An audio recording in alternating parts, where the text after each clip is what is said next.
সচিবালয়ে যে প্রবেশ করলো এখানে অন্য কারো ইন্ধন ছিল কেন? সচিবালয়ের ভিতরের লোকই যে লীগের দোষ, সেই ইনফরমেশন দিয়ে তোমরা এই গেট দিয়ে ঢুকো বা এদিক দিয়ে তোমরা ভাঙলে তোমাদের ইজি হবে ঢোকা প্রবেশপথ। গোপালগঞ্জের ঘটনা থেকে শুরু করে গতকালের এই ঘটনা, এইটা সবগুলা এক সূত্রে গাথা। ফ্যাসিস্ট হাসিনা ওই যে টুপ করে ঢুকে পড়ার মতো, তার ঢুকে পড়ার ইন্টেনশনগুলা এখন প্রমাণিত হচ্ছে আসলেই সত্য। সচিবালয়ের কিন্তু দুই পাশেই কিন্তু লীগের দোষক ছিল। আন্দোলনের কথা বলে মব সৃষ্টিকারীর মধ্যেও লীগ ছিল, আবার ভিতরে যে সচিবালয় আমলারা বসে আছে এর মধ্যেও কিন্তু লীগ আছে। বিষয়টা হলো এ পক্ষও লীগ ওই পক্ষও লীগ, মানে লীগের দোসররা দুই পাশে মিলেমিশে একাকার হয়ে গেছে। আপনি দেখেন সচিবালয়ে যে প্রবেশ করলো এখানে অন্য কারো ইন্ধন ছিল কেন? সচিবালয়ের ভিতরের লোকই যে লীগের দোষ, সেই ইনফরমেশন দিয়ে তোমরা এই গেট দিয়ে ঢুকো বা এদিক দিয়ে তোমরা ভাঙলে তোমাদের ইজি হবে ঢোকা প্রবেশপথ। তো আমার মনে হয় এটা দ্বিপাক্ষিক লীগের দোসরের একটা সম্মিলিত প্রযোজনা হচ্ছে এই মব, গতদিনের মব, যেটি কোনোভাবেই গ্রহণযোগ্য না। এবং পরবর্তীতে আমরা দেখলাম যে প্রধান উপদেষ্টা বড় 4টা রাজনৈতিক দলের কথা বলছে, এর মধ্যে একটা দলের নিবন্ধনই নাই। কিভাবে বড় রাজনৈতিক দল হয়? আমাদের প্রশ্ন জাতির কাছে এইটা। এবং দেখলাম তারা ওইখানে সবার গলার ভিতরে আইডি কার্ড, শুধুমাত্র দেখলাম আহ্বায়ক, এনসিপির আহ্বায়কের গলার মধ্যে আইডি কার্ড নাই, আর দেখলাম এনসিপির সদস্য সচিবের গলায় আইডি কার্ড নাই, বাকি সবার গলায় আইডি কার্ড। তো তাদের জন্য কি বাংলাদেশে আসলে অন্য কোনো কি ধারা প্রচলিত হয়েছে যে প্রধান উপদেষ্টা থেকেও তারা কি পাওয়ারফুল হয়ে গেছে, এরকম কোনো বিষয় আছে নাকি? তাদের আইডি কার্ড ঝোলানোর প্রয়োজন হয় না, ন্যূনতম নর্মসের প্রয়োজন হয় না, পারস্পরিক শিষ্টাচারের প্রয়োজন হয় না, এবং সত্যিকার একটা কিংস পার্টির যেরকম গুণাবলী থাকা দরকার তাদের মধ্যে এগুলোর বহিঃপ্রকাশ হচ্ছে।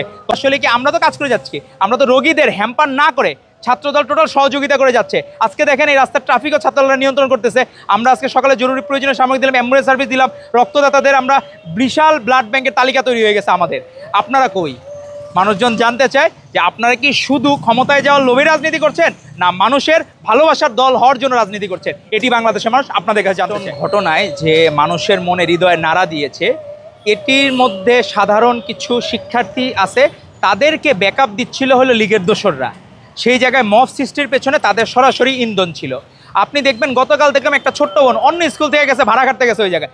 ভাড়া মানে পজিটিভ সেন্সে হলো, ভাড়া খাটা মানে কি তার মনে হায়ার করে নিয়ে গেছে, দুপুরে লাঞ্চ করাবে এই কথা বলে হায়ার করে নিয়ে গেছে, তুই আমাদের পক্ষে কিছু বল, এই ধরনের কথাবার্তা। তো এই ধরনের হায়ার করা লোক আর বাংলাদেশের রাজনীতি আর দেখতে চায় না।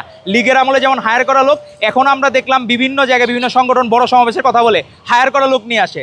তো এই ধরনের হায়ার করা লোক আমরা দেখতে চাই না। বাংলাদেশ জাতীয়তাবাদী দল কোনো সময় নিজের প্রাসঙ্গিক এবং নিজের যারা লোক তাদের বাইরে আর কারো ব্যাপারে কোনো কিছু স্টেটমেন্টও কোনো কিছুই বলে না। আর কোনো জায়গায় মব কোনো দিন ছাত্রদল সৃষ্টি করে নাই, বিএনপি সৃষ্টি করে নাই। বাকিরা যারা লীগের দোসররা সৃষ্টি করছে এটির বিপরীতে সতর্ক থাকতে হবে। আর উপদেষ্টাদের চিন্তা করতে হবে আপনারা কিন্তু নির্বাচিত প্রতিনিধি না, জনপ্রতিনিধি না। এজন্য মানুষের এই রক্তচক্ষু কিন্তু আপনাদের দেখতে হবে।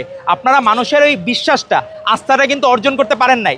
এই আপনাদের 1 বছর পূর্তি হবে কিছুদিনের মধ্যেই, আপনারা সেটা থেকে কিন্তু অনেক দূরে সরে গেছেন। মানুষের হৃদয় রক্তক্ষরণ হচ্ছে যে আমরা কি স্বপ্ন দেখলাম আর কিসের মধ্যে পড়লাম। কারণ আপনারা যখন বললেন যে সিঙ্গাপুর ইন্ডিয়া থেকে ডাক্তার অবশ্যই তারা পাঠাইতে পারে, আমরা অবশ্যই সাদরে গ্রহণ করব, কিন্তু আপনি নিজে ডেকে নিজের স্বাস্থ্য ব্যবস্থাকে আপনারা ডিমিনিশ করেন না, লজ্জার মধ্যে ফেলেন না।